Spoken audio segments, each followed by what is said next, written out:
ఇలా దేశం కోసం పనిచేయాలి, సమాజం కోసం పనిచేయాలి, పేదల కోసం పనిచేయాలని చెప్పి నరేంద్ర మోడీ గారి నాయకత్వాన్ని నమ్మి భారతీయ జనతా పార్టీ సిద్ధాంతాలను నమ్మి ఈరోజు భారతీయ జనతా పార్టీలో చేరుతున్న శ్రీకాంత్ గారికి హృదయపూర్వక స్వాగతం పడుతూ ఒక్కసారి గట్టిగా చేసేవారు ఆయన ఆ నాస్తికుడికి కావాలి.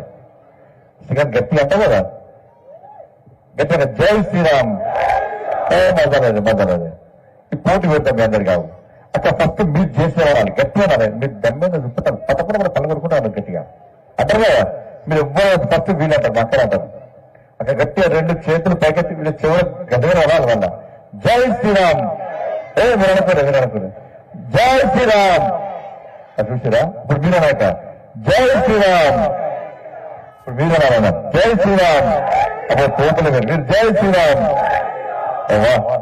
ఇది ఎందుకన్నా ఒక అనంతరం చేసామంటే ఆయనకేం పుట్టింది, మరి చేసామంటే ఆయనకేం పుట్టింది ఎవరికి అర్థం కాలేదు. ఈ కాంగ్రెస్ వాళ్ళకు బీఆర్ఎస్ వాళ్ళకు జై శ్రీరామ్ అంటేనే గజ రాముడు భక్తి ఉండాలి. అవును కాదా, రాముడు భక్తి ఉండాలి తప్ప ఇక్కడ రాము అంటే బాగుంటాడే. రాముడు మీరు ఆడాడు, రాముడు ఒక్కడే పనిచేస్తాడు. రాముడు భారతీయ జనతా పార్టీకే దేవుడికి పక్కన రాముడు భారతీయ జనతా పార్టీకి దేవుడు కాదు. వాళ్ళే అంటున్నారు బీజేపీ రాముడు రాముడు అంటే మరి రాముడు మొక్కద్దా చెప్పండి. రాముడిని మొక్కలు ఎవరో రాక్షసులు మొక్కాలా చెప్పక, రాక్షస మొక్కలు రాముడు మొక్కాలా. మీరు రాముడిని మొక్కడే రాముడు మొక్కరు రాముడు మొక్కారు.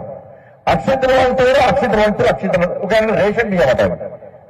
రేషన్ అక్షంతలో బియ్యం, రేషన్ బియ్యము, బాస్మతి బియ్యము, జైశ్రామ్ బియ్యం ఉంటాయి. అక్క మీ గుడి ఓటారు అయ్యారు అక్షంతలు వేస్తాడు. అయ్యారు అంటారు సార్ ఇవి రేషన్ బియ్యమా లేకుంటే బాస్మతి బియ్యమా లేకుంటే జైశ్రామ్ బియ్యం అడుగుతారా. అక్షంతలు అక్షంతలే అక్షంతలు రేషన్ బియ్యం బతకచ్చిస్తున్నాడు. ఈ ఆయన కట్టాడు ఏం మాట్లాడు ఆయనకే లేదు. ఏం మాట్లాడతాడు, ఎక్కడ ఏం మాట్లాడతాడు, ఎప్పుడు ఏం మాట్లాడతాడు, ఎప్పుడు ఎవరిని కడుపులో గుంటుతాడు, ఎప్పుడు ఎవరిని కొడతాడు, ఎప్పుడు ఎవరిని నొక్కేస్తాడు ఆయనకే తెలియదు. ఇట్లా ఈ రెండు పార్టీలకు జై శ్రీరామ్ అంటే భయం స్టార్ట్ అయింది. కాబట్టి ఇలా భారతీయ జనతా పార్టీ వాళ్ళు ఏం మొత్తుకున్నా ఏం మురిగినా కూడా మా నినాదం ఏం నినాదమేనా ఏం నినాదం పక్కా జై శ్రీరామ్ నినాదమేనా. అరే రాముని గుడి కోసం ఇలా 1000 మంది కార్యకర్తలు చచ్చిపోయిన ఒక రాముని గుడి కోసం అయోధ్యలో రాముని గుడి కట్టాలని సిరిసిల్లకి చాలా మంది కార్యకర్తలు వచ్చారు. దానికి పోయి ఆయన మునాయర్ సింగ్ కాల్పులు చెప్తారు, కాల్పులు చచ్చిపోయారు. చచ్చిపోయేటప్పుడు కూడా జై శ్రీరామ్ అని చచ్చిపోయాం. మరి ఇప్పుడు కాంగ్రెస్ కూడా వచ్చినా బీఆర్ఎస్ పార్టీ పుట్టనే ఉంటారు. అప్పుడు కాంగ్రెస్ పార్టీ వచ్చినా బీఆర్ఎస్ పార్టీ వచ్చినా అయోధ్యల గుడి కోసం ఇలా మేము మేనం కాబట్టి మా కార్యకర్తలు ప్రాణత్యాగం చేసింది కాబట్టి రాముని గుడి కోసం భాజపా రాముని కోసం పనిచేస్తాం. రామరాజ్యం కోసం తెలంగాణ రాష్ట్రంలో రామరాజ్యం రావాలి, దేశంలో ఇదే విధంగా రామరాజ్యం కొనసాగడం కోసం తప్పకుండా రాముని పేరు పక్కా చెప్పుతాం. ఓట్ల కోసం కాదు, ఇలా రాముని పేరు భక్తితో చెప్పుకుంటున్నాం. కానీ వాళ్ళు భయపడతాం, దానికి వాళ్ళ కన్నా మనమేం చేయలేమన్నా. కానీ ఇది దయచేసి అందరూ కూడా వాస్తవాలు ఆలోచించండి. నేను రాముని పేరును రాజకీయాల కోసం వాడుకుంటున్నాను, కానీ వాళ్ళు మాత్రం రాముని పేరు చెప్తే భయపడుతున్నారు. ఇలా బీఆర్ఎస్ కాంగ్రెస్ పార్టీ అక్కడ మీ ఎవరికైనా మీ అకౌంట్ లో 2500 పడ్డాయి అక్క అంటే మరి మన ఓటు గట్టి గుద్దింది కాంగ్రెస్ పార్టీకి. గుద్దింది రోడ్డు ఏమంటే 2500 అకౌంట్ పడతాయి, అందుకే ఓట్లు ఇస్తున్నారు. ఇచ్చారా 2500 పడ్డాయా? మరి 100 రోజులు ఇస్తున్నారు. 100 రోజులు ఎప్పుడో దాటి పీకింది అయిపోయా. ఇప్పుడు 2500 అకౌంట్లు ఇస్తా ఉన్న పార్టీ కాంగ్రెస్ పార్టీ. 6 గ్యారెంటీ అని చెప్పి ఓటు గుద్దుతుంది కాంగ్రెస్ పార్టీ. అదే వీటి వేస్తారా పండుగ ఇక మళ్ళీరు 4000 రూపాయలు మీ అకౌంట్ లో ఎవరి అకౌంట్ లో ఉన్నా పెద్దలు ఉన్నారు కదా, ముసలి ఉండరు కదా, మీ అకౌంట్ లో మీ అమ్మ మీ తాత మీ నాన్న అమ్మని అకౌంట్ లో 4000 రూపాయలు అంటే ఆఫర్ పెన్షన్లు అంటే తను ఓటు ఎందుకు గుర్తులే కాక గుర్తులు కొట్టాక 400 రూపాయలు అదే మీకే దిగిలేదే. ఇల్లు జాగా లేని వాళ్ళకు 5 లక్షల రూపాయలు ఇస్తారు. ఇచ్చిరా ఇక గుంజుకోకుండా చాలాలి. ఇక వాళ్ళు టీఆర్ఎస్ వాళ్ళు గుడిని మింటే ఈ కాంగ్రెస్ వాళ్ళు గుడి లింగాన్ని కూడా మింటారు. ఇలా అవి ఏమీ లేదే. ఇలా రైతులను మోసం చేశారు, మిమ్మల్ని మోసం చేశారు, ఇలా అందరినీ మోసం చేసి ఇలా అందరినీ నట్టెట్లు ముంచిన పార్టీ కాంగ్రెస్ పార్టీ. కాబట్టి ఇలా భారతీయ జనతా పార్టీ కొట్లాడినేమో మేమే అవునా కాదా. ఇలా ఎక్కడ పడితే అక్కడ కొట్లాడింది మేము. రైతుల కోసం కొట్లాడితే బీఆర్ఎస్ పార్టీలో కేసు పెట్టిన మీద కేసు పెట్టి జైలుకి పోయింది మేము. మీరు ఓట్లు మాత్రం కాంగ్రెస్ పార్టీలో కొట్టేస్తుంది. మీ పిల్లల ఉద్యోగాల కోసం కొట్లాడింది మేము, జైలుకు ఏంది మేము, ఓటు మాత్రం కాంగ్రెస్ పార్టీకి ఓటేస్తుంది. మహిళల మీద అత్యాచారం జరిగితే కొట్లాడింది మేము, ఓటు మాత్రం కాంగ్రెస్ పార్టీకి ఓటేస్తుంది.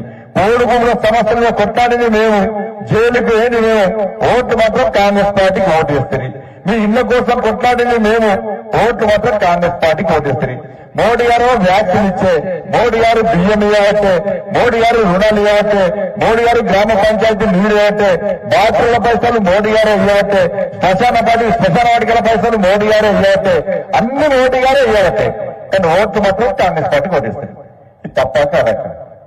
తప్ప కాదా? మరి ఈసారి వేస్తారా? మళ్ళా వేస్తారా?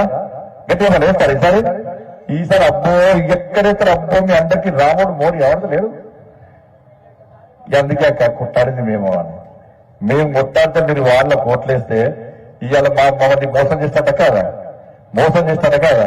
ఎప్పుడన్నా కాంగ్రెస్ ఇప్పుడు ఇంత వస్తారు కాంగ్రెస్ అయితే ఇక టికెట్ కాంగ్రెస్ పార్టీ టికెట్ ఇచ్చింది, ఎవరి టికెట్ వాళ్ళే పెట్టుకుంటారు. కాంగ్రెస్ పార్టీకి అభ్యర్థి దొరుకుతున్నాడు. నిన్న ఒక లెటర్ పెట్టుకున్నాడు, నాకే టికెట్ వచ్చిందని చెప్పి. నీకు కాదు నాకే ఇంకో లెటర్ పెట్టుకున్నాడు. ఇక ఎవరికి టికెట్ వచ్చిందో ఎవరు కానీ కాంగ్రెస్ పార్టీ నామినేషన్లు స్టార్ట్ అయ్యా. ఇలా నామినేషన్ వేసే ముందు ముహూర్తాలు తీసుకుంటాం. 18వ తారీఖు నామినేషన్ స్టార్ట్ అయినాయి. నేను స్వామీజీని అడిగిన, స్వామీజీ నా పేరు మీద ముహూర్తం ఎప్పుడు చెప్పు, నేను పోయి నామినేషన్ వేయాలంటే నీకు 19వ తారీఖు మంచిగా ఉంది, 20వ తారీఖు మంచిగా ఉందని స్వామీజీ చెప్పారు. 19వ తారీఖు ఒక సెట్ చేస్తాం, 20వ తారీఖు కానీ మళ్ళీ సెట్ చేస్తున్నాం. మరి కాంగ్రెస్ పార్టీ వాళ్ళ అభ్యర్థుల ముహూర్తాలు చూసుకోవాలి లేదా? ఇంతవరకు కాంగ్రెస్ పార్టీ అభ్యర్థిని ప్రకటించడానికి ఇంకా ముందు అవుతుందంటే కాంగ్రెస్ పార్టీ ఇక గెలవది. ఇక పోటీ ఏదో నవవసరంగా పోటీ చేయడానికి మాత్రం వస్తుంది తప్ప నిజమైన కాంగ్రెస్ పార్టీ నాయకులు ఎవరు కూడా కాంగ్రెస్ పార్టీ నుంచి పోటీ చేయడానికి ముందుకు వస్తున్నారు. కాంగ్రెస్ పార్టీకి అభ్యర్థి కరువై ఇలా ఇంతవరకు ప్రజలకు తెలియని ఇక్కడ లేనులకు టికెట్ ఇచ్చే ప్రయత్నం కాంగ్రెస్ పార్టీ చేస్తున్నది.